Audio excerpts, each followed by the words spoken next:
60 Minutes has just announced a primetime election special, which will air Monday at 8 p.m. Eastern. For more than half a century, 60 Minutes has invited the Democratic and Republican tickets to appear on our broadcast as Americans head to the polls. This year, both the Harris and Trump campaigns agreed to sit down with the program initially. Vice President Harris will speak with correspondent Bill Whitaker. After initially accepting 60 Minutes' request for an interview with Scott Pelley, former President Trump's campaign has decided not to participate. Our original invitation to former President Donald Trump to be interviewed on 60 Minutes stands. The special 60 Minutes airs Monday, October 7th at 8 p.m. Eastern.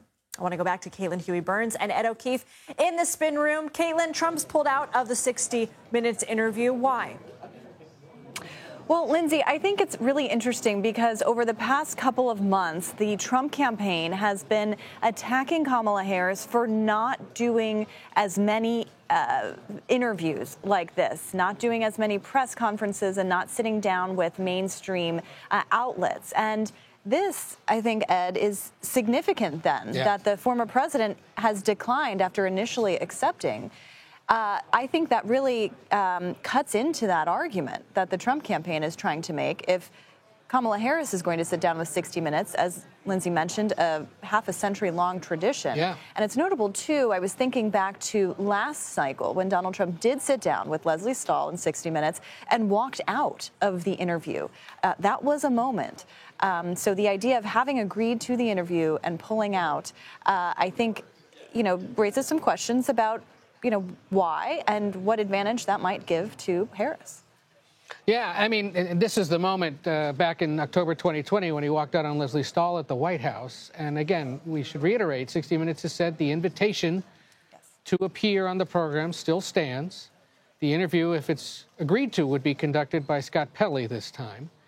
But notable that a candidate, a nominee, a former president, who's such a fan of broadcast television, the power of it and the popularity of programs like 60 Minutes, would decline the invitation. We don't officially know why he's declined.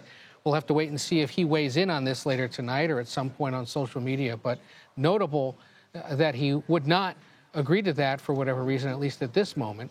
We know he's on the campaign trail over the next several days, making stops tonight in Wisconsin, going to Butler, Pennsylvania, right? The scene of the first assassination attempt on Saturday.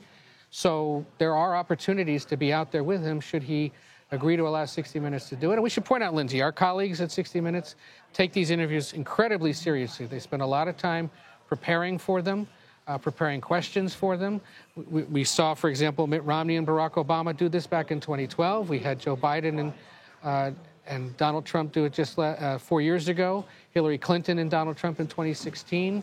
Previous to that, the program has often gotten the first interview with a ticket, whether it's Mitt Romney and Paul Ryan or Hillary Clinton and Tim Kaine.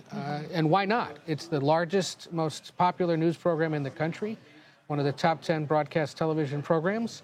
We'll wait and see why the former president said no. All right, Caitlin Huey-Burns and Ed O'Keefe. We'll see you soon.